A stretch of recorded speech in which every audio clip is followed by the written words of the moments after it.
de comunicación, pero de periodismo, creo que eso es sostenible si conseguimos, eso no hay que aspirar tampoco, no es necesario a audiencias multimillonarias, sino a lo suficiente para que un equipo periodístico funcione, pues creo que eso son posibilidades reales, ¿no? Gracias. Sí, cuando no se cuentan las cosas se cometen muchísimas más tropelías, eso es evidente, ¿no? Toda la vida ha sido necesario que alguien lo contara, ¿no? Contara lo que estaba pasando para que se pudiera actuar contra ello.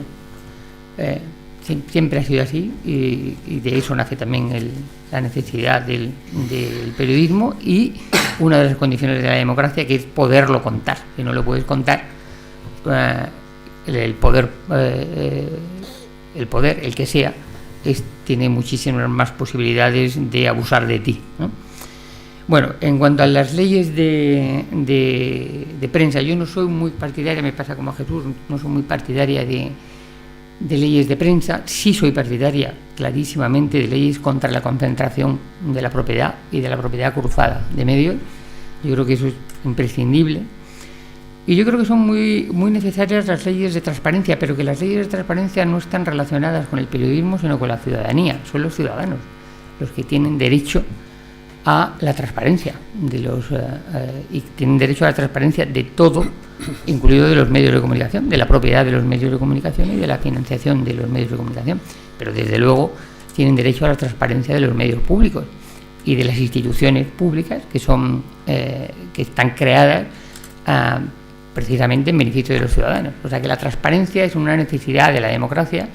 De hecho, clarísimamente las democracias más asentadas han tenido siempre leyes de transparencia, o han empezado a tener leyes de transparencia en los años 20, en los años 30, mientras que en España ha llegado en el año 2000 y pico, y encima es una ley bastante defectuosa, ¿no?, en ese sentido. O sea, las leyes de transparencia están relacionadas con la calidad democrática y no solamente son útiles para los medios de comunicación, sino que son útiles incluso para la investigación directa de los ciudadanos. En muchos lugares, en los países nórdicos, no son solamente los periodistas los que utilizan la ley de transparencia, sino cualquier ciudadano, y de hecho existen grupos de ciudadanos que se especializan ellos en seguir la información relativa al gasto en su comuna, en su tenencia de alcaldía, y en un barrio determinado hay un grupo de vecinos que se reúnen para examinar las cuentas de su alcaldía o en un pueblo, y no hace falta que sean periodistas, eso es un derecho de los ciudadanos y ya está, ¿no?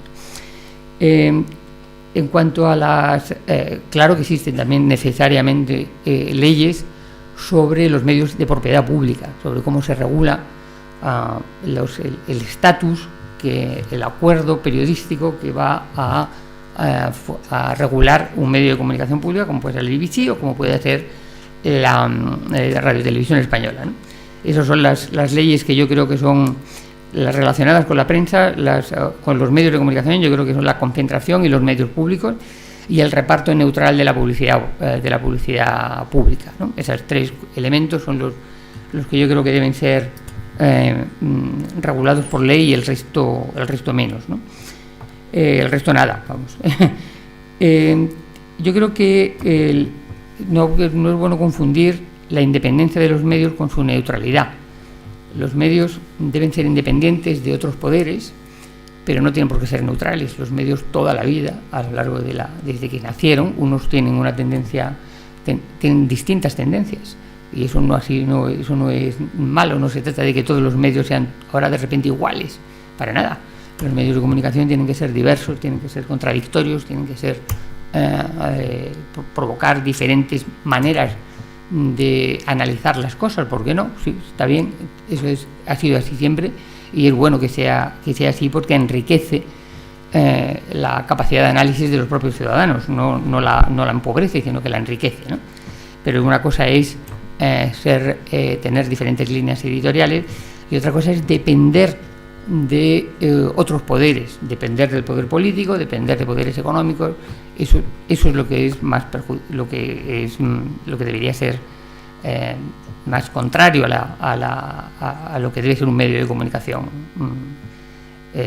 sano, ¿eh? Debe ser un medio de comunicación con línea editorial, por supuesto, pero no dependiente de otro poder, ni político ni económico, o de ningún tipo, ¿no?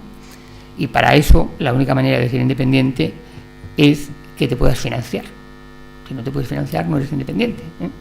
Y para financiarte, eso es lo que hay, buscar la manera. En el momento en que fracasa el modelo de negocio, el modelo de financiación de los medios de comunicación, fracasa la independencia de los medios de comunicación, ha sido automático, ¿no? Si, hasta que no se encuentre la manera de que los medios de comunicación puedan financiarse de una manera propia, por sus propios recursos, pues habrá muy poca independencia de los medios de comunicación, ¿no? Desde mi punto de vista, ¿no? Y yo quiero llamar únicamente la atención sobre una cosa que me parece que tú has planteado, Cristina, y que me parece muy interesante porque se va a plantear, yo creo que próximamente, que es la reserva de determinados medios para reserva del espectro radiofónico o del espectro televisivo para medios comunitarios.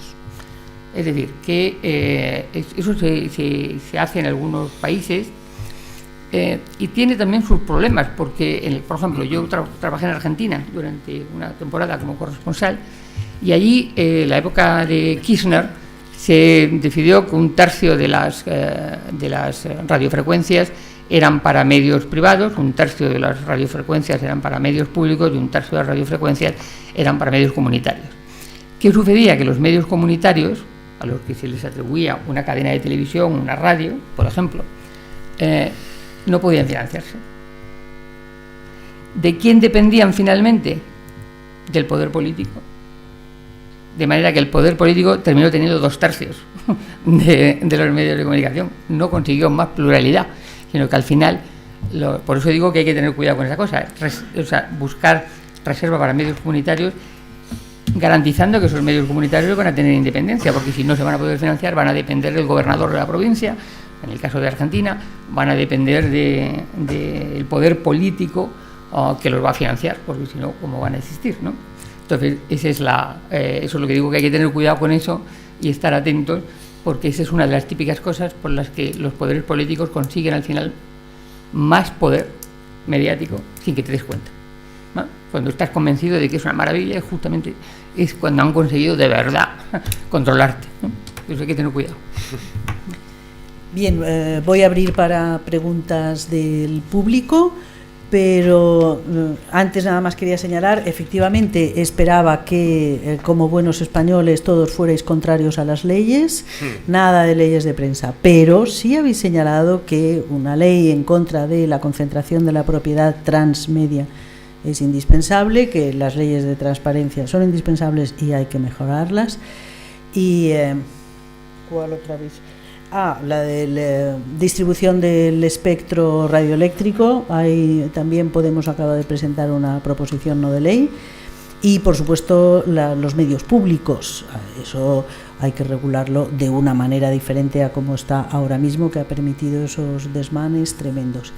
Pero he señalado el informe de Tele de Todos, que me gustaba mucho porque es el primer actor que veo que trata el periodismo como un derecho y una necesidad pública, digamos, al nivel de la educación, con una exigencia de que la ciudadanía tenga eso como sentimos todos que debe de tener educación pública, o que el Estado debe proporcionar, los servicios públicos deben de garantizar una educación básica general para todos. En este país no se ha discutido desde esa perspectiva la necesidad de una información independiente, veraz, etcétera. No parece que haya...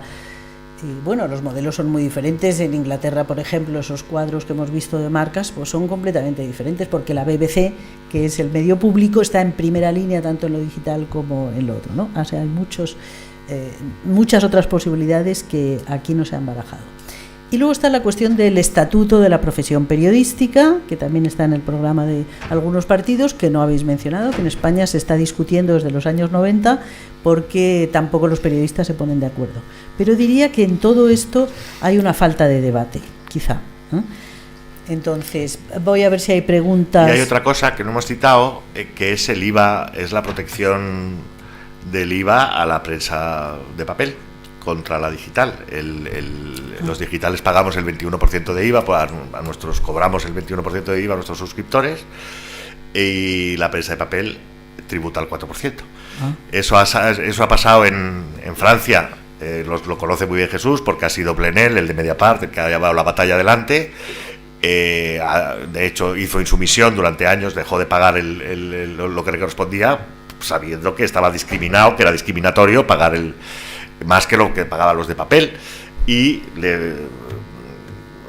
finalmente el gobierno socialista le ha metido una multa millonaria. O sea, es muy curioso porque ha conseguido que el IVA digital efectivamente lo bajen, lo equiparen al IVA súper reducido del papel, pero a la vez le han puesto una multa de 4 millones de euros. Le han castigado. Por no haber... Pero bueno, eso es una reclamación que los partidos políticos deberían hacer para defender, digamos, el pluralismo y a la prensa digital. No tiene sentido que la prensa de papel pague el 21, el 4 y nosotros el 21, ¿no? Es absurdo. Es absurdo. Hombre, lo del IVA, como el IVA de la cultura. Como el IVA tremendo, cultural, sí. A ver, sí. Profesor.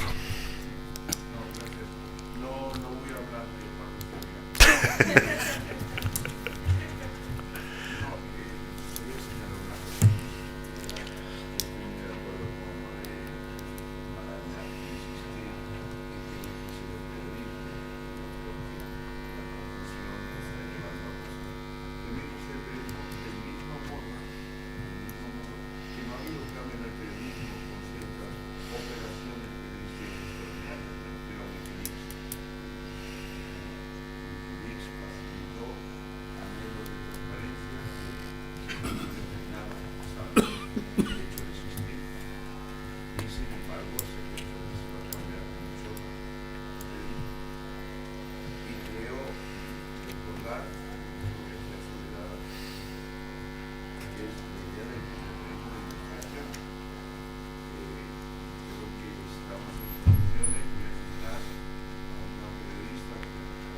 Se te oía mejor, con el micrófono así puestos.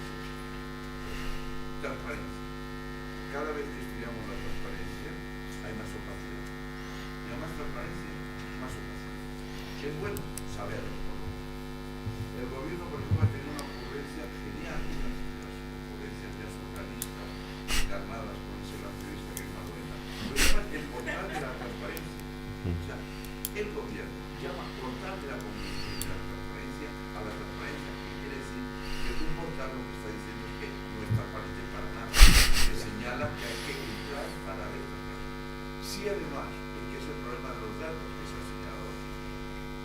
A mí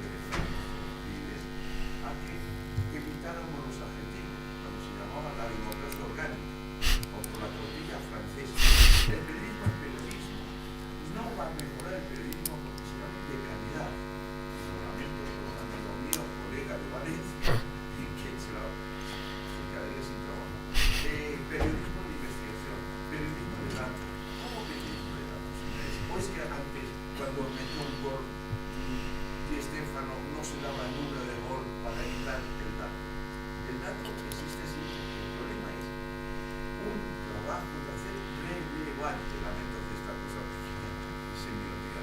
No son todos los datos los que nos interesan, sino aquellos que tienen la relevancia. Y por eso el portal de la transparencia, el gran éxito del modelo segmento, solo nos dice cuánto cuesta un polígrafo en la Moncloa o cuánto que ha comido la vicepresidenta para todos para otros periodistas de la televisión. Por tanto, creo que no existe el periodismo como tal, pero verdaderamente la investigación, no pensemos que por ejemplo lo de Panamá es un trabajo, un problema interesante del periodismo de Panamá, es indagar sobre los datos que han facilitado otros, como Wikileaks, lo que facilitó un hacker encerrado en el estado de A ese respecto es interesante también que esto de la cultura de la transparencia y lo de los papeles de Panamá es un buen ejemplo. Esto viene de George Soros, que es famoso especulador internacional, millonario, con intereses empresariales en muchos sitios y con una pretensión que a la vez que le tenemos que agradecer todo este aluvión de saber qué políticos han cometido estas caralladas o estas pequeñas miserias fiscales, contribuye a un sentimiento de antipolítica un sentimiento antipolítico que es muy beneficioso para los grandes especuladores internacionales y para las grandes multinacionales, que lo que están haciendo es devorarse la política. Es decir, esto tiene una doble cara, ¿no?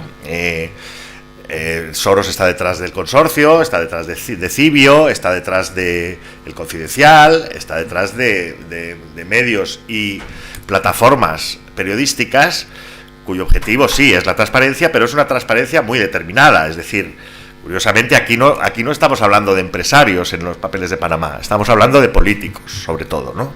Y de hecho, me imagino que habrá entre los millones de documentos, hay millones de documentos que se refieren a bancos, evidentemente, de los que no se está hablando, ¿no? Estamos hablando de los nombres de los grandes, pues los que han caído, el ministro de Historia en función, el ministro de Industria en funciones, etcétera, el presidente islandés, pero el entramado económico basado en los paraísos fiscales, que es lo que gobierna el mundo en este momento, digamos que no se está poniendo en cuestión real, ¿no? Es decir, lo que estamos poniendo en cuestión es la primera víctima política que podamos sacar de los papeles, ¿no? Yo creo que hay que ir más allá en el análisis de esos datos, y lo que debería servir esto es para intentar explicar al mundo cómo está el capitalismo global, cómo se está organizando en torno a los...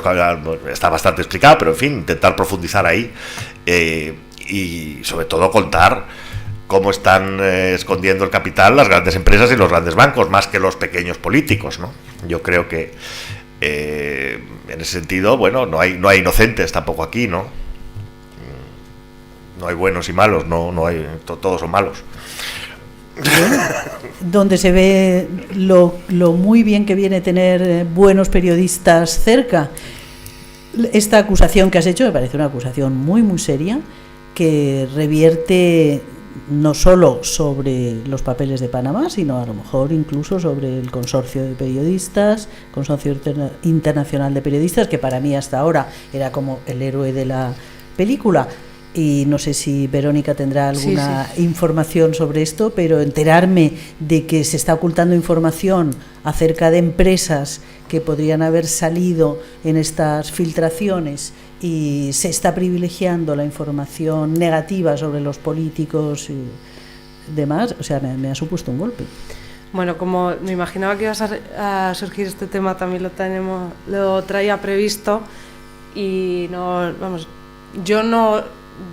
yo formo parte, o sea, yo he trabajado en este proyecto dentro de La Sexta, que es el medio asociado, en este caso, al proyecto. O sea, yo no soy del consorcio.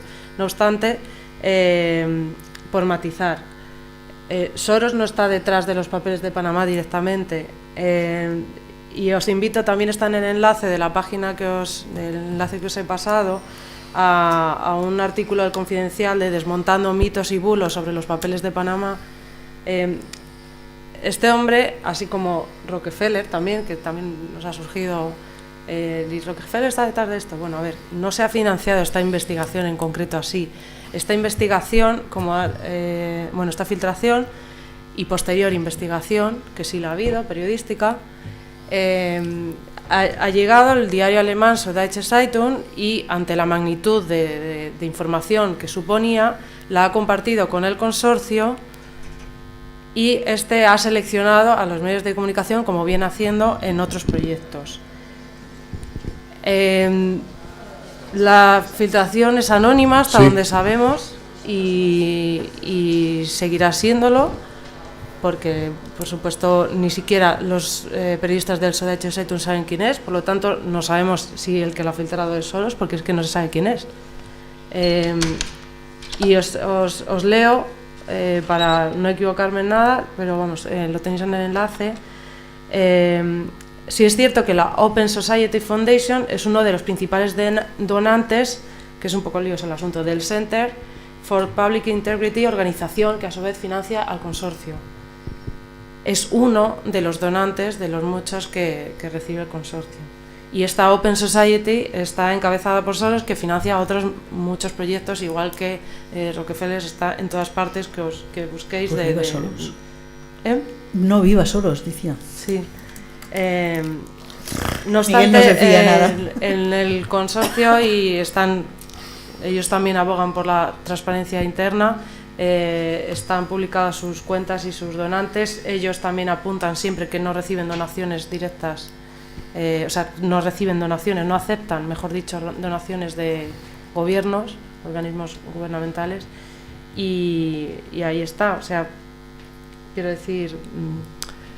ahí en contexto hay una pieza también está detrás de, hay que matizarlo, a ver, no está detrás de, es como si cualquier, una de estas grants que os he hablado antes, ahora no me acuerdo exactamente cuál es, pero procede de la fundación Bill y Melissa Gates, un señor con mucho dinero, con muchos intereses seguramente, pero que, bueno, pues por interés suyo, por desgravar a su hacienda o yo que sé por qué, da mucha pasta para muchas cosas, entre ellas... Verónica, perdona, la cuestión era, ¿se está ocultando información relativa a empresas o bancos? En el Confidencial, en el especial de los papeles de Panamá, y bueno, y nosotros también, pero en la tele todo es más breve.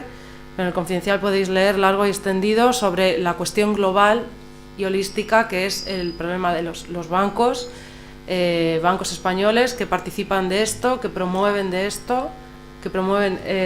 la ocultación de información fiscal, la evasión fiscal y vamos, que yo sepa, y por supuesto a nosotros no, en ningún momento se nos ha obligado a que se nos oculte nada. Y si algún medio, es un poco absurdo, porque si algún medio, yo que sé, La Nación de Buenos Aires o cualquier medio estadounidense hubiese intentado ocultar algo, es que hay más de 100 medios de comunicación detrás, lo podíamos haber sacado nosotros perfectamente. Si no tenemos nada, no, desde luego, por nuestra parte, no. A ver, Jesús y Sol quieren intervenir, supongo que Miguel también. Sí, una pequeña cosa. Sí, perdona. Sí. Y lo del apellido de datos, igual que de investigación, por supuesto, el periodismo es periodismo en todas sus facetas, no necesita apellidos, no necesita segundos nombres. Lo de datos hace alusión simplemente a una especialización que tiene mucho que ver con tiene totalmente que ver con la tecnología y el conocimiento de unas herramientas informáticas que nos permitan asumir y entender y extraer historias de bases de datos que antes no existían, cuando no existía la informática como tal, no existían estas grandes bases de datos a las que nosotros, con nuestros conocimientos informáticos, como solemos decir, entrevistamos, nos hacemos preguntas a esa base de datos y mediante esas técnicas extraemos historias de ahí. Por supuesto, luego hay que hacer periodismo como tal, es decir, hablar con fuentes, contrastar, documentar y acreditar. Como bien nos ha enseñado también, como bien me ha enseñado, pues yo he tenido la inmensa suerte de tener como profesor a un periodista que está aquí, que es Antonio Rubio, y nos ha enseñado muy bien eso de que el periodismo de investigación es periodismo como tal, no necesita apellidos. Una pequeña precisión en el tema de cómo se trabaja para garantizar que cuando tienes un volumen de datos tan extraordinario no desaparezca una parte de ese volumen de datos.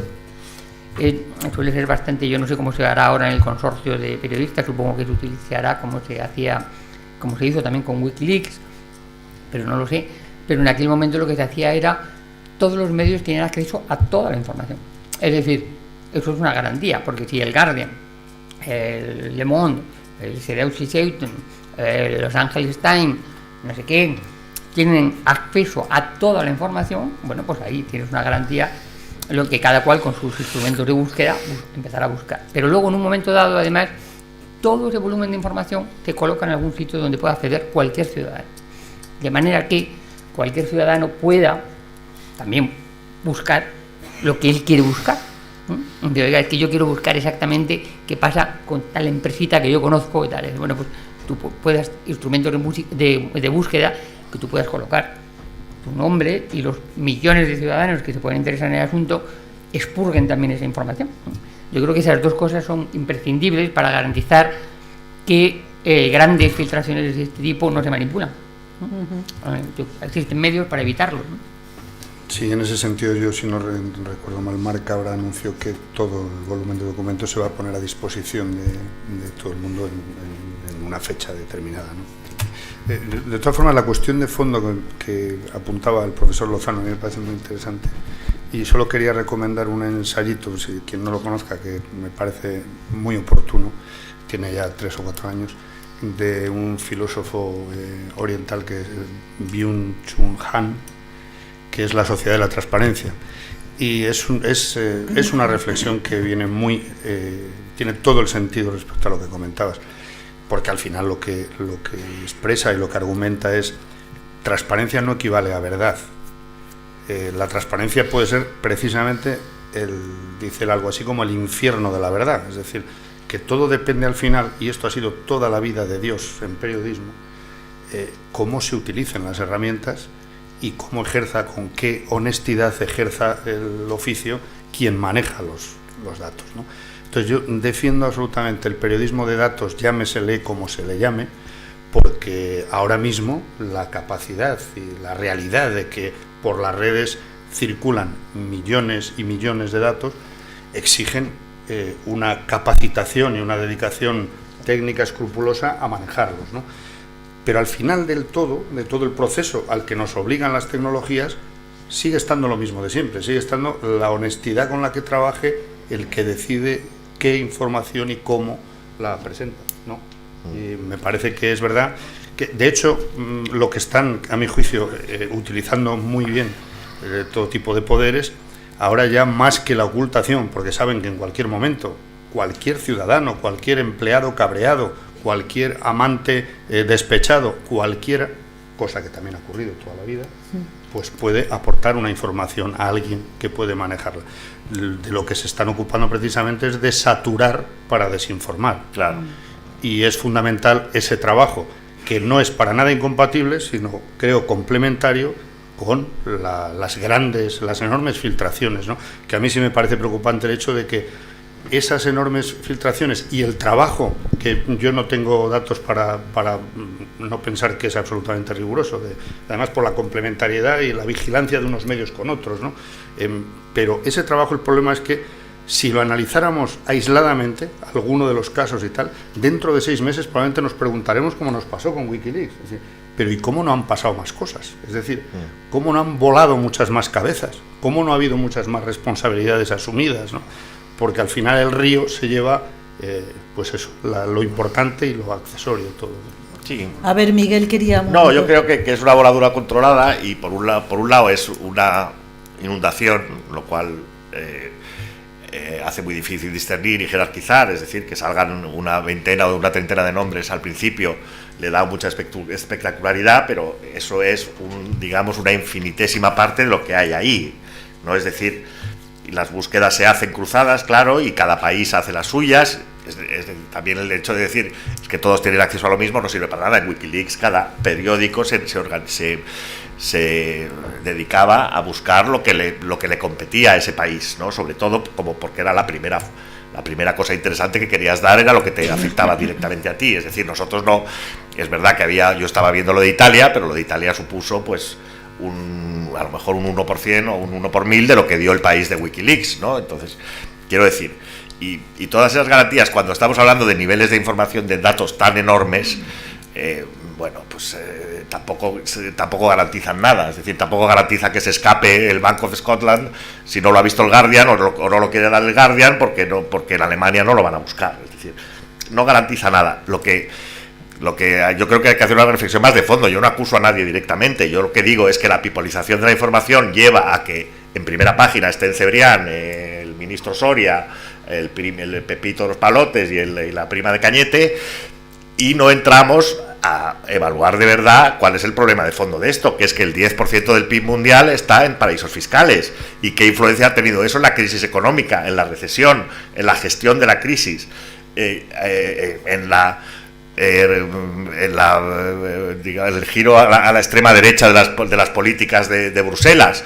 Es decir, cómo están influyendo todos esos factores en nuestra vida diaria. No estamos en eso. Es decir, el ministro Soria es un pelele del plátano.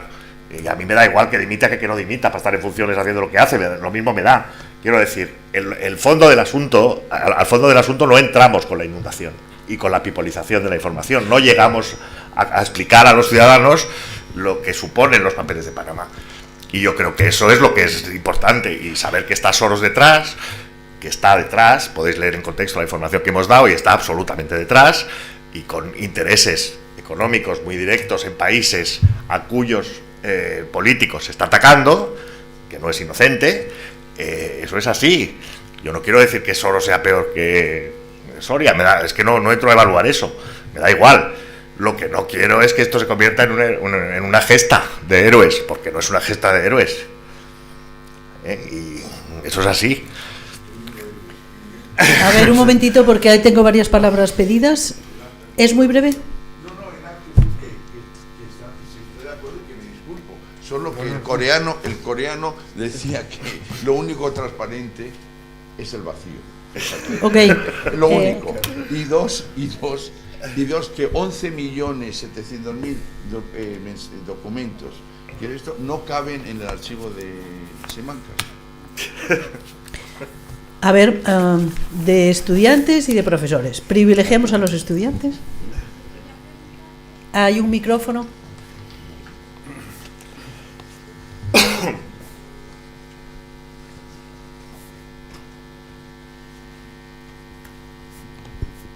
Hola. Bueno, como han hablado de todo el tema de la transparencia, hace unos días Greenpeace Holanda filtró los documentos del TTIP y quería saber si ustedes creen que, siendo los europarlamentarios los que nos están representando en este acuerdo, debería tomar el relevo los medios de comunicación y los periodistas y ser los que metan más presión para que los ciudadanos sepamos exactamente qué están negociando. Muy buena pregunta. ¿Quién quiere contestar a esto? Bueno, nosotros estamos informando desde el TTIP desde hace año y medio. Cuando nadie informaba, nosotros ya dábamos información. Nos parece que es crucial, es fundamental, es parte de lo que estábamos hablando antes, ¿no? Es la última vuelta de tuerca de las grandes multinacionales contra la política lo que queda de la política europea, que es muy poco, ¿no? Yo creo que nos jugamos el futuro ahí todos, y parece que tienen mucha prisa en aprobarlo Obama y Merkel, que lo quieren aprobar este año, con lo cual cuanta más información haya sobre eso, mejor. Claro, nos la van a meter doblada y estaríamos mejor hablando de eso que hablando de Panamá, desde luego. Sí, el mayor problema de esto es, lo apunta también en ese librito que mencionaba antes, ¿no? Es que el secretismo con el que se lleva provoca además que pensemos, no sabemos siquiera si estamos pensando que los riesgos son todavía mayores de los que intuimos o nos podemos permitir manejar, ¿no? Porque se lleva con ese secretismo que, la verdad, yo no termino de entender muy bien qué sentido tiene, salvo el que debe tener, y en eso también le doy la razón a Chung Han, que esto que dicen ahora de que hay que emitir en streaming las conversaciones, por ejemplo, para llegar a un acuerdo político, por ejemplo, pues yo es que no, lo que me interesa cuáles son las conclusiones, no la forma en que 6 personas alrededor de una mesa hablan, me interesan los contenidos, y me parece que lo otro además puede ser un truco para convertir en espectáculo casi todo, ¿no? Pero en el tratado del que estamos hablando, el problema es que como somos conscientes de que lo que se juega ahí son intereses que ponen en una balanza, en equilibrio, el poder de la política y el poder de la economía, las finanzas globales que están condicionando las decisiones políticas, en términos de ciudadanía es fundamental que tengamos todas las herramientas para conocer mucho antes de que se pueda aprobar, que cuidado, hay que tener en cuenta que esto tiene, como cualquier tratado, distintas fases, y quedan todavía 3 fases de las 4 que tiene un tratado así. Por lo tanto, efectivamente, yo creo que los periodistas y los medios estamos obligados a estar pendientes totalmente de lo que pueda tratarse ahí. Por supuesto, los representantes políticos, yo confío que en el Europarlamento haya mucho más, muchos estén con la lupa puesta permanentemente en esto, los grupos que quieran precisamente frenar la presión que hay de otros poderes ajenos a las urnas sobre el poder político, ¿no? No, o sea, en general las negociaciones de tratados internacionales no son públicas, se hacen cuando son a muchísimas, no son públicas, pero una cosa es que no sean públicos el desarrollo de las reuniones en las que se va negociando, y otra cosa es que no sean públicas las posiciones de cada uno de los participantes, y eso es lo que ha pasado en el tratado internacional, por ejemplo, entre Estados Unidos y Europa, que la posición Europa la anunció, pero no se sabía cuál era la posición americana exactamente, ¿no? Y eso es lo que ha salido ahora, la posición americana. Esto sí que es muy necesario, porque si no, no sabes de dónde has partido cada uno y a dónde se ha llegado, ¿no? O sea, es necesario saber las posiciones que mantiene cada uno de los negociadores, aunque luego no sigas en el día a día exactamente cómo se lleva esa negociación, pero necesitas saber de dónde se parte y por dónde se pasa y a dónde se llega, ¿no? Esto es una manera de decir. Con respecto al que se ha dicho antes del tema por ejemplo, de los papeles de Panamá, de la necesidad, yo coincido muchísimo con Miguel en una cosa. Claro que es importante que salga Soria y sepamos que Soria está metido en esta cosa y que limita a ser Soria.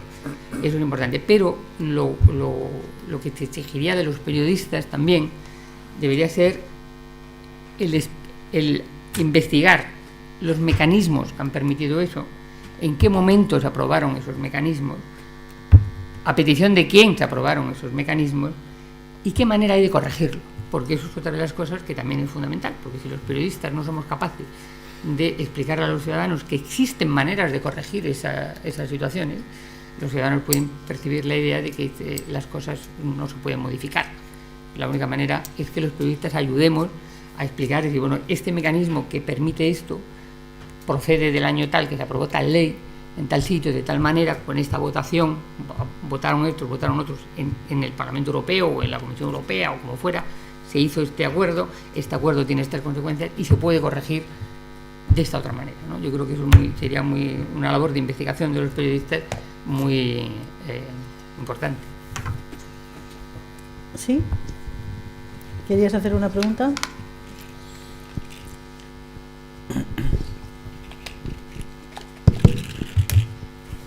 Sí, gracias. Primero comentar también, no lo puedo evitar, siguiendo también lo que ha dicho Cristina, que cuando pensamos en ley de prensa, yo creo que todos pensamos en regulación relativa a contenido y todos decimos que no, pero en realidad cuando se plantea una ley con respecto a medios de comunicación, se puede plantear con respecto a propiedad, o sea, es decir, que estamos pensando también en todo lo que habéis mencionado. Yo siempre digo que soy partidaria de la regulación, pero pensando precisamente en las cuestiones que habéis mencionado en la mesa. Quería preguntaros porque estoy totalmente de acuerdo con la perspectiva que habéis dado, ¿no?, con respecto a las grandes empresas de comunicación y la oportunidad, ¿no?, que ofrece en este sentido, ¿no?, los nuevos medios que han surgido, sobre todo de los propios periodistas, ¿no?, de los trabajadores, que me parece que eso tiene muchísimo valor, pero se nos ha puesto de relieve cómo son pequeños, ¿no?, y que están intentando plantear nuevos modelos de negocio. Y lo que me preocupa también es con respecto a la cobertura internacional, cómo podemos hacer, ¿no? Porque para cobertura más de ámbitos más locales, más nacionales, sí que se pueden contar con los medios, aunque sean pocas personas en plantilla, ¿no? Pero para dar una cobertura internacional que también sea de esa manera crítica, ¿no?, y que sea realmente periodismo, ¿estáis pensando, pues no sé, también alguna tipo colaboración con otros medios internacionales, otras iniciativas que sean similares en otros países? Si lo habéis empezado a pensar ya en ese sentido. Sí, ya lo hacemos. De hecho, Jesús lo hace con Mediapart y nosotros lo hacemos con revistas amigas que tenemos. Hemos publicado muchas cosas de The Nation, de Jacobin, de una revista cubana que se llama El Estornudo. Es decir, Internet lo que tiene de bueno es que te permite alianzas de ese tipo, editoriales, de intercambiar contenidos gratis que te aportan muchas cosas, ¿no? Y claro, los pequeños no podemos aspirar a tener una red de corresponsales que ya está totalmente fuera del mercado, ¿no? Es decir, eso es un anacronismo que solo, y ya cada vez menos, se permite en las grandes cabeceras. Pero sí tenemos también colaboradores en Nueva York, en Bruselas, en Pekín, es decir, hay periodistas españoles por todo el mundo, esparcidos por todo el mundo, deseando escribir en libertad, o sea que también, como hay, la ventaja que tenemos es que hay muchos periódicos que en este momento no quieren hablar de cosas, ¿no? Con lo cual hay muchos periodistas que quieren venir a los periódicos más pequeños, aunque no les podamos pagar lo mismo, para poder escribir libremente, ¿no? Sí, lo que apuntas para nosotros fue un factor, el factor que nos decidió a lanzarnos a intentar lo que estamos haciendo con Infolibre. Para mí fue el hecho de que Mediapart dijera, bueno, son modelos no idénticos, pero aspiran a lo mismo, a sostener periodismo de investigación independiente en Internet, y al decir ellos, oye, participamos en esto, y tener ese acuerdo editorial de un medio ya más asentado, que tiene ya algunas corresponsalías y colabora a su vez con otros medios, pues nos pareció que era un indicio de solidez que merecía la pena intentar, ¿no? Y bueno, nosotros lo que hacemos es traducir los temas que nos parecen más interesantes sobre el asunto que sea, de lo que hacen en Mediapart, y luego análisis que sí, que hacen especialistas o colaboradores desde distintos sitios. De todas formas, insisto en la obligatoriedad, casi por una cuestión racional de medios y de recursos, en Internet hay que salir con una especialización determinada, la que sea, aunque luego puedas crecer a partir de ahí. Me parece que esa es la forma, y de hecho es precisamente la gran diferencia de cómo las dificultades que tiene un gran grupo editorial para adaptarse a la realidad digital. Una de las dificultades es esa, parte de unos costes muy altos, cuando el embudo, digamos, de los ingresos se va estrechando, y se sigue estrechando, de los ingresos convencionales. Mientras que un medio que nace, yo creo que tiene la posibilidad de ir en sentido inverso, de nacer modestamente, de ir añadiendo recursos, y mientras no se cargue la credibilidad, tiene posibilidades de crecer. Yo quería comentar dos cosas de lo que has dicho. Primero, que yo entiendo lo de las leyes para regular determinadas, pero si le llamamos ley de prensa, lo primero al que se le hace la boca agua es a los poderes. Cada vez que oyen ley de prensa empiezan a salivar de puro placer de pensar cómo van a conseguir perjudicarla, ¿no? O cómo van a conseguir controlarla. Y de hecho, como decía una vez, me decía el director del Financial Times, me decía, no hay ninguna ley de prensa que no se vaya a aplicar al Financial Times y no se vaya a aplicar al Sun. O sea, a los periódicos populistas no se les va a aplicar, pero sí se les va a aplicar a los grandes medios más independientes. Bueno, otra vez, con respecto a la necesidad de, yo estoy de acuerdo con Jesús, la necesidad de que con Miguel, la necesidad de que los medios en Internet se asocien para intentar mejorar la cobertura de determinadas cosas y una especialización y ir supliendo, pero yo creo que deberíamos todos preguntarnos cómo es posible que la cobertura de la guerra de Siria sea la peor de la historia de los recientes conflictos armados. ¿Qué está pasando? ¿Cómo es posible que no sepamos qué pasa en Alepo?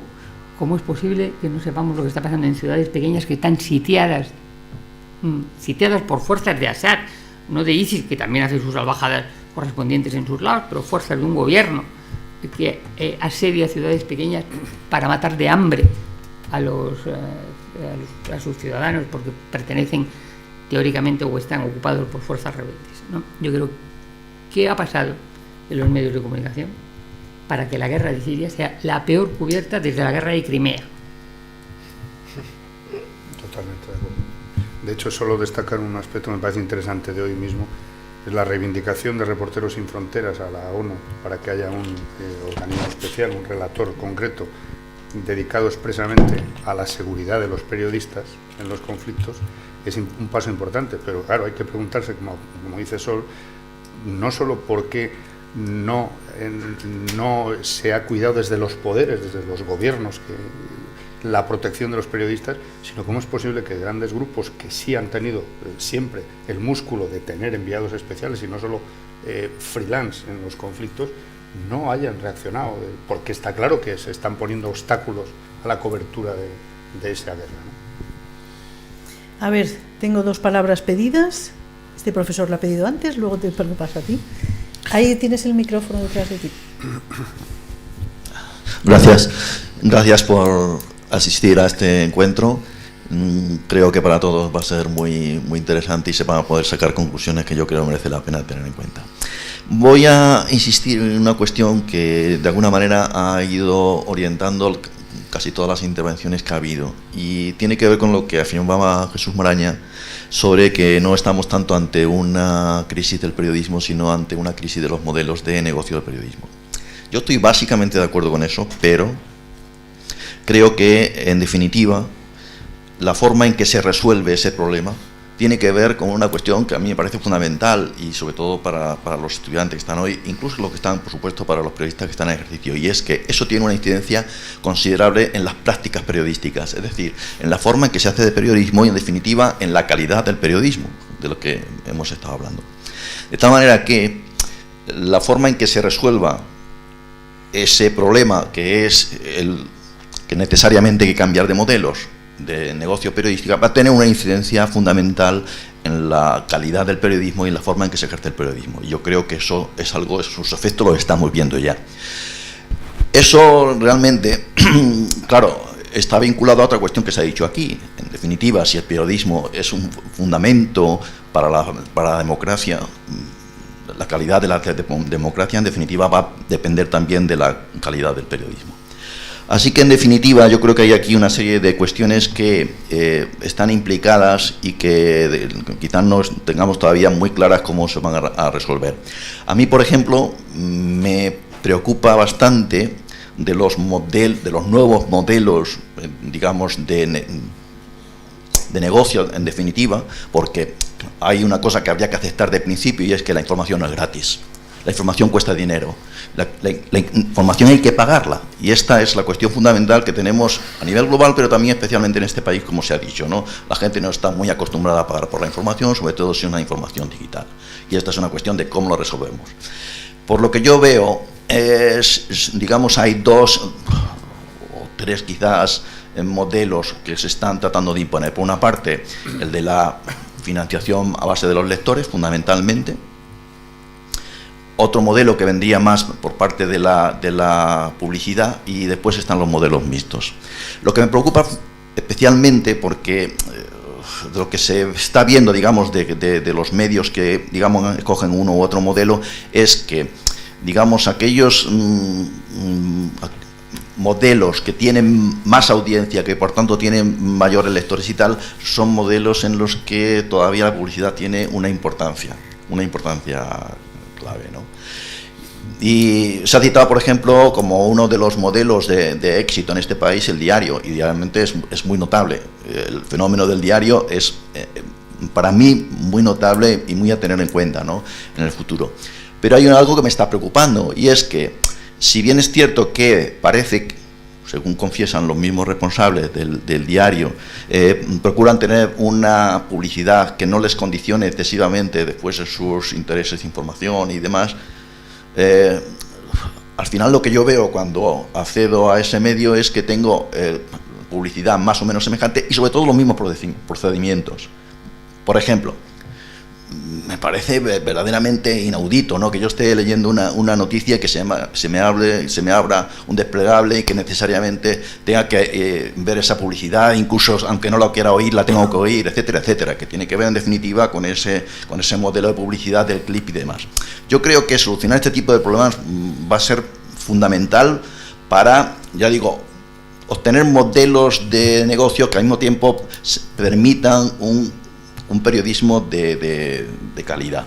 Y entonces la cuestión que yo os propondría a vosotros es, si puesto que la regulación mediante leyes promovidas desde los poderes públicos y demás plantea ese tipo de problemas que se han sugerido aquí y otros, no cabría pensar en que fueran los mismos periodistas los que, una vez que han asumido que quizás tengan que ser ellos los que realmente promuevan medios de información que pretendan la calidad y demás, no establecieran, digamos, algunos criterios de calidad que de alguna manera, por lo menos moralmente, obligaran a los medios a decir, bueno, nosotros adoptamos este procedimiento, este modelo, pero no estamos dispuestos a tales cosas, ¿no? Es decir, a mí me parece que esta es una cuestión crucial. En último término, estoy apelando a si no tendrían que ser los periodistas los que asumieran esa responsabilidad de decir qué es lo que estamos dispuestos a hacer con los nuevos modelos de negocio de la información y qué sería permisible y qué no sería permisible. No te entiendo. Por ejemplo, nosotros no damos vídeos que saltan a los ojos. O sea, aunque quisiéramos a lo mejor darlos, no nos ha llegado nadie que los quiera poner. Curiosamente, porque si leen durante 35 minutos deberían querer ponerlos, ¿no? Hombre, yo creo que nuestro ideario es una maravilla deontológica, pero es el seguro más rotundo para ir a la ruina. O sea, si tú empiezas a ponerte melindres con la publicidad, finalmente la publicidad no va a venir, ¿no? Primero, como es una cuestión de volumen, a uno que tiene 500.000 visitas al mes, como nosotros, 500.000 lectores, no le miran a la cara, no les interesa. Pero segundo, si tú pones condiciones, porque realmente además esa publicidad viene, has citado un caso, viene con contenido patrocinado, o sea, viene con otros gadgets, o sea, no se limitan a ponerte el anuncio y se van, sino que negocian contigo lo que antes decía Jesús, ACO, ¿no? Acuerdo Comercial Opaco. O más o menos opaco, que puede ser también el branded content, que también está muy de moda entre los DIRCOMs, entre los jefes de comunicación de las empresas. Es decir, que ese proceloso mundo de la publicidad hoy, ha pasado una cosa en este oficio que no se ha contado suficiente, que es que en muchos periódicos los periodistas negocian con el director comercial la información y no con su redactor jefe. Y eso es un síntoma de que los anunciantes han tomado el poder en los periódicos. Y no solo y por un lado es la publicidad institucional y por otro lado es la publicidad comercial. Entonces esas son las dos cosas que han pasado, que las redacciones se han llenado de directores comerciales y de marketing que definen el contenido del periódico en una gran proporción. Es decir, el 80% de algunos periódicos hoy está definido por la estrategia comercial. Y eso, claro, competir con eso. ¿Qué tenemos que hacer los pequeños para llegar a ese nivel de entrega a los anunciantes? Tendríamos que darles a nuestra familia, a nuestros hijos, entregarles la llave de la casa y la cama. O sea, pero claro, si lo haces, pierdes la credibilidad. Es decir, nosotros no estamos dispuestos a hacer según qué cosas, pero moriremos cojonudamente puros. Bueno, la verdad es que justamente por ahí iba yo, es decir, es que si la cuestión está en que todo el poder lo tenga el publicista, el anunciante, entonces esto no tiene solución. Claro. O sea, es justamente esa es mi preocupación. O los lectores pagan o pagan los anunciantes, o tú eres el producto, como dice Jesús. Pero yo quería hacer una matización a lo que dices, porque claro, de ahí es una de las razones de la apuesta, que es una de ellas, yo no digo que sea la que tiene todo el futuro, ni mucho menos, Pero en esto también defiendo la misma apuesta del diario en ese sentido, ¿no? Primero, el que quiera, el socio que dé valor a la información y pague, si no quiere, no ve publicidad. Tú le das a un botón, siendo socio de Infolibre, y no ves un anuncio para los restos. En eso es un avance respecto a la prensa de papel, pero es un avance tecnológico simplemente. Pero te digo más, cualquiera, bajándose un programa, claro, tú te inhibes la publicidad, por lo tanto no tienes por qué verla. Entonces, esa es una de las razones también por las que en ese estudio que citábamos antes de esta economista francesa, de Julia Cagé, ella dice que todos los datos indican que los ingresos publicitarios de Internet van a seguir mermando, contra lo que se suele sostener de que eso va disparado. Cuando hablamos de medios periodísticos, eso va a ir mermando, porque quien está interesado en la información y está dispuesto a pagar por ella, en el sentido que sea, no quiere ver publicidad. Por lo tanto, al anunciante convencional no le va a interesar poner esa publicidad, o va a pagar cada vez menos por esa publicidad. De manera que, por decirlo en los términos que solemos decirlo, para que no pague el IBEX de esa otra manera, más oscura o menos transparente, tienen que pagar los lectores, de la manera que sea.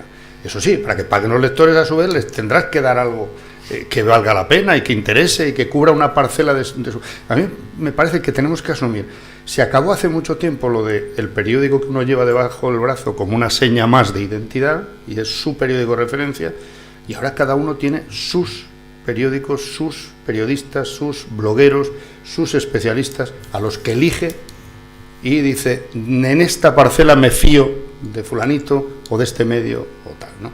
Esa es la realidad ya del circuito de la información, y por eso yo sí creo que tiene sentido apostar por convencer a un número suficiente, no pretender que hacen falta audiencias millonarias para eso.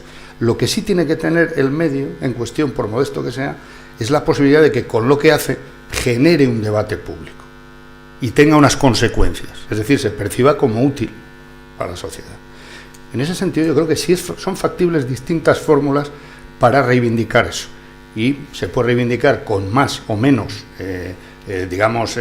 contundencia, pues hay que pagar por esto, pero hombre, estamos hablando de un cubatal al mes, lo que cuesta, es decir, es que con lo que cuestan ahora las suscripciones digitales a distintos medios, creo que se sigue pagando menos de lo que un lector que le interese la información, un ciudadano que le interese la información, pagaba por ir al kiosco a comprar un periódico. Y eso tenemos que intentar transmitirlo. Eso sí, cuando decimos los jóvenes no leen lo que nos gustaría que leyeran, pero leen lo que les interesa. Entonces, como van a leer historias a través del móvil, lo que tenemos que conseguir es fórmulas en las que haya historias periodísticas, informativas, de interés, contrastadas, etcétera, que también les interese y que le den un valor.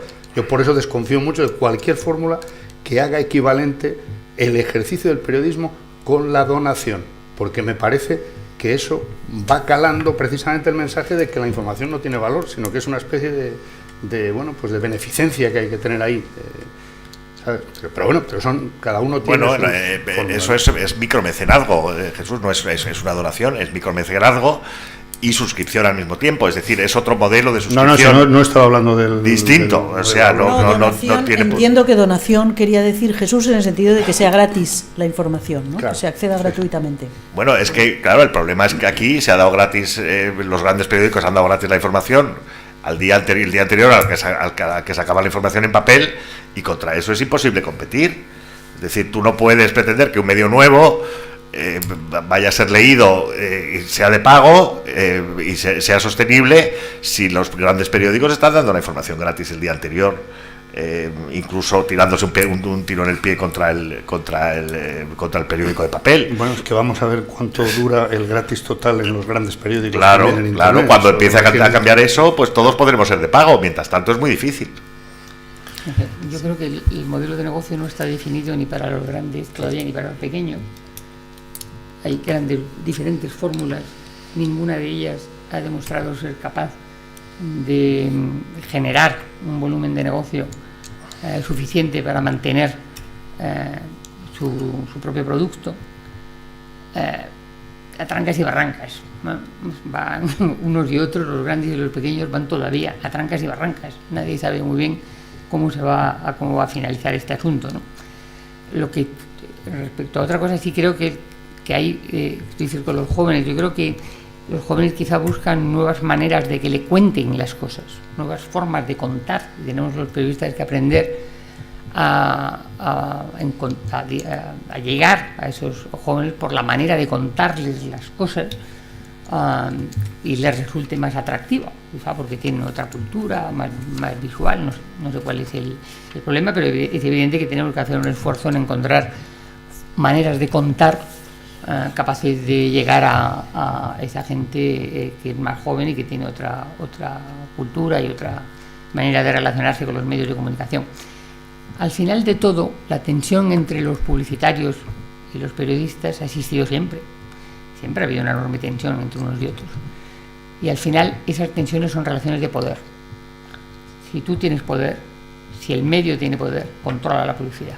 Si el medio no tiene poder, no controla la publicidad, porque depende de ella, ¿no? Tienes que tener poder, el poder de las redacciones, el poder de los periodistas. Los periodistas no hemos sido capaces, yo creo que en esta temporada, ni muchísimo menos, de defender nuestro poder, en absoluto. Hemos abdicado de él de una manera, desde mi punto de vista, inexplicable. Hemos dejado el debate en manos de tecnólogos, en manos de publicistas, en manos de hombres y mujeres del mundo de la telecomunicación, y hemos renunciado a participar nosotros en el debate y a hacer valer nuestra fuerza y nuestro poder. Y yo creo que eso, las relaciones de poder son desgraciadamente una cosa que funciona y que mientras los periodistas no seamos capaces de alguna manera recomponer el poder de las redacciones o el poder de no lo solucionaremos este asunto. Yo creo que va a ser un trabajo a largo plazo y va a ser un arduo y largo trabajo. Me refiero, en mi generación no conozco a nadie que no sea periodista, por lo tanto tiene esa vocación o esa distorsión especial de interés por la información, que pague un medio de comunicación. Y me imagino que en vuestras estadísticas estará la franja de edad y quiénes son los suscriptores. Y creo que hay que hacer mucha pedagogía de ello, de hacer valer la información y intentar también erradicar esa mala fama, esa mala pues imagen que tiene los medios de comunicación actualmente, que yo creo que eso va a cambiar efectivamente, porque con el mercado se reparte entre actores más pequeños ahora y ya uno se siente más libre de elegir pues tener a varias lecturas. O sea, puedo suscribirme a varias, igual que puedo suscribirme ya en el ámbito de la cultura a varias plataformas, porque es un poco más caro, pero es accesible. Bueno, para muchas personas no lo será, pero me refiero a plataformas de películas, de series de televisión, que también yo he crecido. Yo no soy nativa digital porque cuando yo nací todavía no existían las redes sociales, ese mundo tan informatizado, pero sí he crecido con el todo gratis, en tanto la información como las pelis y todo eso, y es muy difícil de erradicar ahora. Yo hago mucha pedagogía en mi entorno que no es periodístico y que no es tan metido en el mundo de la cultura como para ver necesario pagar por eso, pero hilando con lo que has dicho antes, es que para eso creo que hace falta educación en medios de comunicación, y yo creo que no sé si eso se sigue. Desde luego, cuando yo era colegio, instituto, no se ha tocado. Yo no sé si actualmente se toca, pero si no educamos a la gente a saber leer medios de comunicación, a analizarlos, a saber ver la televisión y a saber leer y usar redes sociales, pues difícilmente van a valorarlo. Creo que hay que trabajarlo mucho, pero bueno, está cambiando. Esperemos. Nos quedaba una última pregunta, 2, 3, vaya, se acumulan. Vamos a concentrar las preguntas entonces. Hola. Hola. Funciona. Muy bien. que la verdad es que Soledad lo ha dicho también, que no sé si la repetiría, pero volviendo a lo que decía Miguel sobre que si no se habla de los empresarios, justo este fin de semana La Sexta, en equipo de investigación, echaron un programa sobre corruptores, que es los empresarios que pagan a los políticos para que hagan estas cosas. A mí esto me parece interesante, primero porque salieron muchas cosas que han pasado y que en el momento de que estaban pasando no se estaban contando. Como por ejemplo, que digo, tampoco hace falta irse a Siria para recoger lo que está pasando cuando parece ser que hace unos años tan solo se estaba pagando nóminas en B en Hacienda. Es que esto es muy grave y está pasando aquí al lado y de esto no se habla nada. Entonces, un poco también recogiendo este intercambio de palabras que habéis tenido, si no, se arreglaría esto un poco teniendo un colegio de periodistas. Porque ya no sé ya si es regular la prensa, pero es verdad que en ética y deontología aquí en esta facultad se da poco. Primero porque como tampoco hay nada estandarizado para España, pues un poco vemos lo que hay por Europa. Esto yo creo que es ineficiente, de hecho da lugar a que nosotros mismos periodistas digamos de otros compañeros periodistas que o no lo están haciendo bien o no están poniendo el foco o que podrían hacer las cosas mejor. Entonces, si se podría hacer un colegio de periodismo, que no sé si entra dentro de regulación, la verdad. Hace un par de días hablaba con una amiga y me decía, es una lástima que no sepamos lo que está pasando de verdad hoy hasta dentro de por lo menos 5 o 10 años. Y a mí ese desfase que tenemos, no siempre estamos con prisas, pero las cosas están pasando y se nos están saltando a todos. Porque, decía Soledad, nos hemos quitado de en medio de una manera inexplicable. Y yo digo, pero si estabais todos, ¿dónde estabais? No sé, un poco yo... Bien dicho. ¿Dónde estábamos? No sé, lo del colegio... Espera, perdona un segundo, porque vamos a agrupar las preguntas, si no, no va a dar tiempo. ¿Tú querías decir algo? Muchas gracias por venir. Y respecto a Miguel, que ha dicho que el papel está en agonía, yo creo que es más de lo mismo, es que el modelo está en crisis, entonces por eso el papel se encuentra en la situación en la que está. Entonces los medios tradicionales tendrían que adaptarse un poco a la situación que proponen las redes sociales e internet, y porque es que si no, porque medios nuevos como por ejemplo Infolibre con Tinta Libre o la revista 5W apuestan por el papel.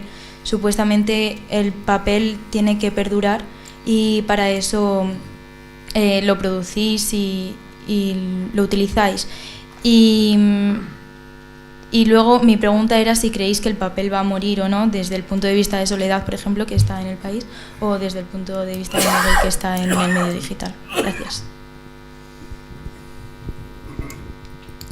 Hola, yo quería hacer referencia a algo que pasó hace un par de semanas, en la Facultad de Filosofía de esta misma universidad, cuando Pablo Iglesias habló sobre un periodista del Mundo, pero más bien, o sea, para olvidarnos un poco de las formas de Pablo Iglesias y esto, más bien quería saber su opinión sobre el trasfondo de lo que él quería decir sobre Álvaro Carvajal, sobre la relación entre los medios y la política, la imparcialidad, la neutralidad y la línea editorial. Hemos comentado bastante de eso, de la no independencia de los periodistas. El 80% de ellos sufren presiones para cambiar algo fundamental de su información, y el 75% afirman que ceden a las presiones, probablemente porque no tienen más remedio, de manera que la denuncia es muy cierta.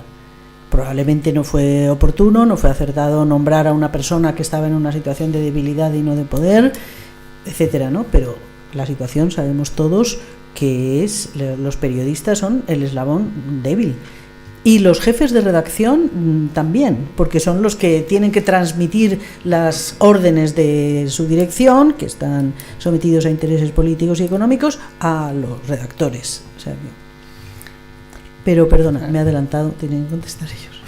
Por contestar así rapidillo, un minuto. No, espera, que faltaba una pregunta, creo, allí. Sí. ¿Hay otra pregunta más? Perdona. Bueno, gracias por venir. Ante todo, yo quería preguntar qué influencia tienen las redes sociales en el desarrollo de un medio digital, porque yo creo que las redes sociales imponen una forma de consumo también bastante particular, en el sentido de que tú entras, ves la foto de tu primo borracho, ves una noticia deportiva, ves a lo mejor algo sobre Silla. Entonces, ¿cómo enfocáis eso? Y luego, por ejemplo, a mí la gente me dice, he leído no sé qué, tal y cual. ¿Dónde lo has leído? En Twitter. Entonces, ¿cómo hacéis un poco para diferenciaros dentro de las redes sociales y qué importancia tiene eso en el crecimiento del medio? Muy bien. Soledad. Bueno, yo voy a contestar rápido en el tema de dónde estábamos los periodistas. Los periodistas estamos hablando de todo menos de lo que pasaba en los medios de comunicación, porque hemos dejado esa información.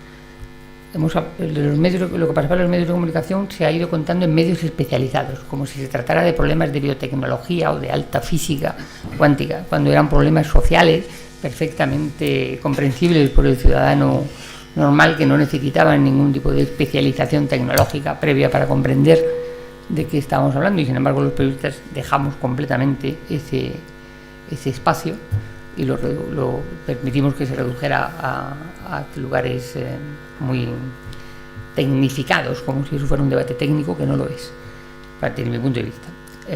Tú preguntabas si hay que apostar por el papel o no. Yo no sé si el papel morirá o no, no lo sé, supongo, espero que no, pero no tengo ni idea de qué es lo que vaya a pasar. Lo que sí que creo es que no hay por qué matarlo. Lo que creo es que si desaparece, pues desaparecerá, pero lo que no creo que exista ninguna razón que no sea la de gurús que se empeñan en adelantar las cosas.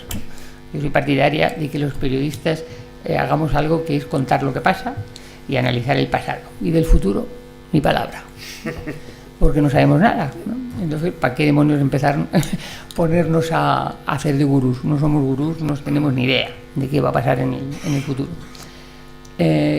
Lo de Pablo Iglesias es claro que hay que los periodistas ceden a las presiones, pero el problema con la intervención de Pablo Iglesias no era que denunciara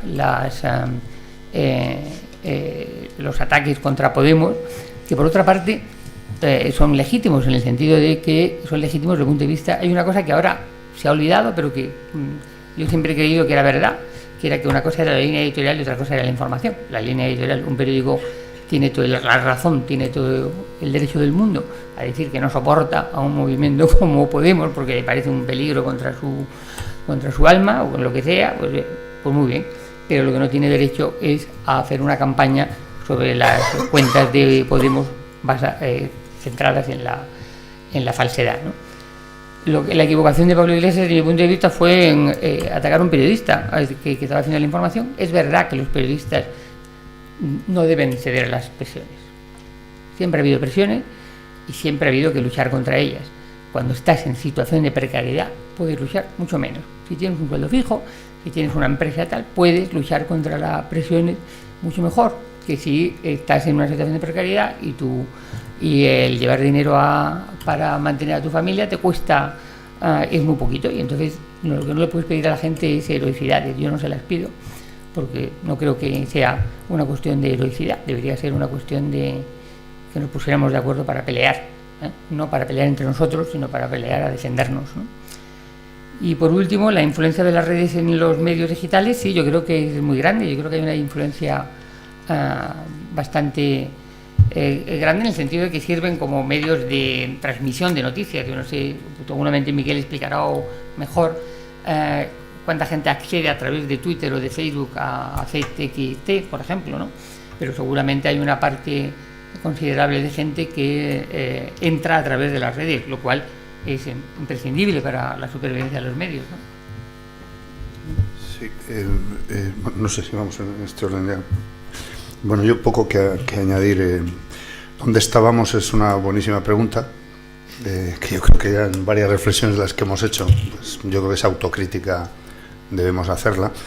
Y también creo que la evolución ha sido en todos los sentidos como sociedad también, ¿no? A la hora de la lupa que se han puesto en determinados asuntos, porque hay temas que luego han estallado de la manera que han estallado. Pongo como ejemplo el de la infanta Cristina y Urdangarín. Bueno, pero yo sí recuerdo que hubo informaciones y medios que en el año 2005 publicaron por qué era imposible pagar la hipoteca que tenían en Barcelona. Eso se publicó con datos, es decir, una hipoteca que cuesta esto, con los ingresos que tienen esta pareja, no lo pagarían en 150 años. Es imposible. El problema es que había cosas que salían en determinados medios, pero el foco no estaba ahí, los intereses no estaban ahí. Como en tantas cosas, hemos, en plural y en primera persona plural, mirado demasiado para otro lado. Intencionadamente o no, por torpeza, porque estábamos en otra cosa. Esto tiene que ver con todo lo que ha pasado, con la corrupción, la gestión posterior de la corrupción, con muchas cosas que nos incumben a todos, pero empezamos por los propios medios y periodistas. El papel, de hecho yo en muchas charlas cito a Sol, porque me parece que esa imagen, esa frase suya de bueno, el papel sí tiene que morir, que muera, pero no lo matemos, ¿no? Pues me parece que resume perfectamente lo que uno opina sobre eso, ¿no? Yo no tengo ni idea tampoco, pero sí creo que hay una serie de gente, no sé cuánta tampoco, ese es el motivo por el que también uno de ellos, creamos Tinta Libre al empezar con Infolibre, creemos que está cabalgando entre los dos mundos, entre el papel y toda la realidad digital, y no son incompatibles. Creo que el debate entre papel y lo digital está superado, y que la cuestión es periodismo o no periodismo, y con qué características, ¿no? Y cómo se sostiene. Creo que esa es la cuestión, ¿no? Yo no sé en qué función va a tener. Sí tengo clara una cosa que ya es real, que es que no se puede dar en papel al día siguiente lo que ya conoce todo el mundo el día anterior por otras vías. Eso no tiene sentido. Tiene que haber otros contenidos, otra periodicidad quizás para el papel, etcétera, cuando hablo de diarios, ¿no? Pablo Iglesias, yo por añadir algún aspecto a lo que coincido también con lo que ha explicado Sol. Yo creo que aparte de personalizar y de individualizar el asunto, porque por lo demás creo que abrir un debate sobre los medios, sobre de lo que hemos hablado aquí toda la mañana, tiene no solo todo el sentido, sino que es muy necesario, ¿no? Yo creo que cometió a la vez el error de generalizar también, porque cuando él dijo que Podemos tenía una relación psicoanalítica con los periodistas, que creo que eso tiene que aplicárselo también Podemos, porque claro, da la impresión con cierta frecuencia de que tienen una especie de percepción de autodefensa permanente, de que todo el mundo está para machacarlos. Y es verdad que ha habido campañas absolutamente evidentes contra Podemos. Y es verdad, sobre todo, que en términos de rigor periodístico hay cosas que se han demostrado falsas y se ha seguido con un raca-raca diciendo estos señores han hecho tal, y dice, oiga, pero si es que esto que están publicado es falso. Bueno, pero también, insisto, esa percepción general de que el mundo entero está contra ellos, pues creo que es equivocada y que tienen que revisarlo también, ¿no? Y por último, lo de las redes sociales, que es fundamental, y sobre todo para un medio que nace con los recursos que se pueden imaginar, con los mínimos para salir adelante y poder crecer. La vía de comunicación natural y más eficaz es las redes sociales, primero para que sepan que existes, y segundo como vía de entrada al medio en cuestión, que yo creo que ahora está oscilando en el caso de Infolibre en un 70%, un 60% del tráfico llega ya por las redes. Pero lo que decías que es muy gráfico lo que has dicho, ¿no? Lo he visto en Twitter. Claro, el timeline de cada uno es un filtro que cada uno pone y que le condiciona lo que le transmite o de lo que se entera o de lo que se informa a través de Twitter. Pero a mí eso me recuerda, siempre cito a mi suegra en esto, ¿no? Cuando te entras en casa y te da ese susto, y dices, han dicho no sé qué, y dices, pues ¿quién lo ha dicho? Y dices, la radio. ¿Pero quién? ¿Jiménez Los Santos o el informativo de tal? Porque no es lo mismo. Porque, claro, pues con Twitter pasa igual, es decir, si no, es nueva la herramienta, es nueva la posibilidad de tener miles o millones de seguidores o de seguir tú a miles de personas. Que a mí me asoma también la capacidad de quien veo que sigue a 10.000 personas. Y digo, pues es que es imposible, es decir, hay gente que no, el día no da para eso, ¿no? La capacidad de filtrar, de seleccionar tu propio timeline condiciona si es más o menos útil y para qué la herramienta de las redes sociales, ¿no? Pero yo creo que es fundamental el buen uso de las redes sociales, yo creo que es imprescindible ya para informarse y para interpretar las cosas. ¿Queréis decir algo los demás, brevemente? Yo solamente estoy totalmente de acuerdo con lo que han ido comentando Jesús y Sol Gallego. Lo único que, bueno, simplemente por añadir, lo de las redes sociales es imprescindible y también, saliendo un poco de este tema, pero también incluso para la tele. En las redes sociales ahora triunfa muchísimo los vídeos y cuanto más breves mejor, y los GIF animados y la brevedad en sí, tanto que incluso se están generando contenidos específicos, vídeos específicos para las redes sociales desde la tele, o sea, desde La Sexta en concreto, que hay se llama La Sexta Pásalo y es resumir, adaptar la información, los 2 o 3 temas principales del día al formato Twitter, al formato Facebook. Y bueno, pues yo sé que a algunas personas no les gustará esto porque al final se trata de resumir mucho, pero yo lo uso, o sea, como tablón de anuncios, ¿no? Para ver los diferentes, escoger las diferentes. Seguimos a demasiados, por lo menos en Twitter, seguimos a demasiada gente, a demasiados medios que no llegamos a verlo. Al menos en mi timeline, si cayese con la velocidad de tantas cuentas como sigo, sería imposible de verlo, ¿no? Desde luego que hay un filtro, pero es muy útil, es imprescindible, sí.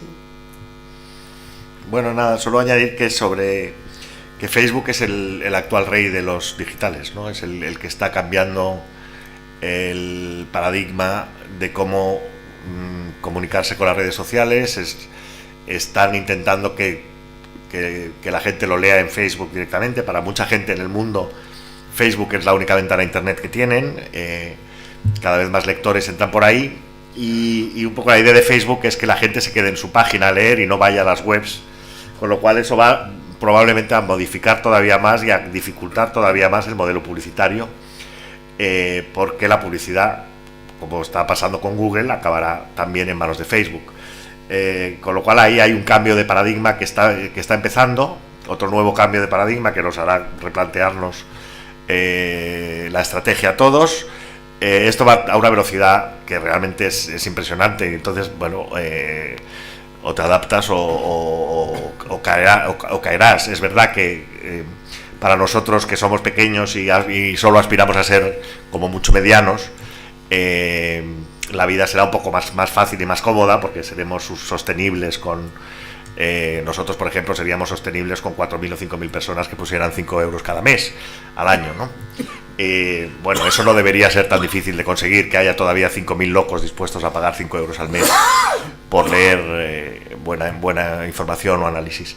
Pero en todo caso, es una jungla muy complicada, ¿no? Y las redes sociales lo demuestran, ¿no? La competitividad de los medios en las redes sociales es brutal, la cantidad de oferta que hay en las redes y de la que puedes elegir y de donde tienes que leer, ¿no? Yo pues a lo mejor yo leo 10 o 12 periódicos o fuentes distintas cada día, ¿no? Antes podías leer 2 o 3, pero no más, ¿no? Y bueno, eso es así, cada vez más, como cada uno se hace el periódico a la carta, pues un poco el objetivo es formar parte de ese menú, ¿no? Con una cosita que sea más o menos memorable, ¿no? En fin, con lo que dura la memoria ahora, que son 5 segundos o 6. Y bueno, pero es fundamental tener una buena, sobre todo yo creo, una buena relación con tu comunidad en las redes sociales, ¿no? Estar atento a lo que dicen, contestarles, estar en diálogo con ellos, porque eso sí la gente lo agradece. Bueno, pues nosotros agradecemos muchísimo vuestro tiempo, que es muy precioso. No he visto ninguna profesión que esté tan acosada por un tiempo, que estamos todos muy acosados, pero nunca tanto como los periodistas. Creo que ha sido apasionante, yo desde luego he aprendido mucho, así que hasta pronto, esperemos, y muchas gracias. Gracias.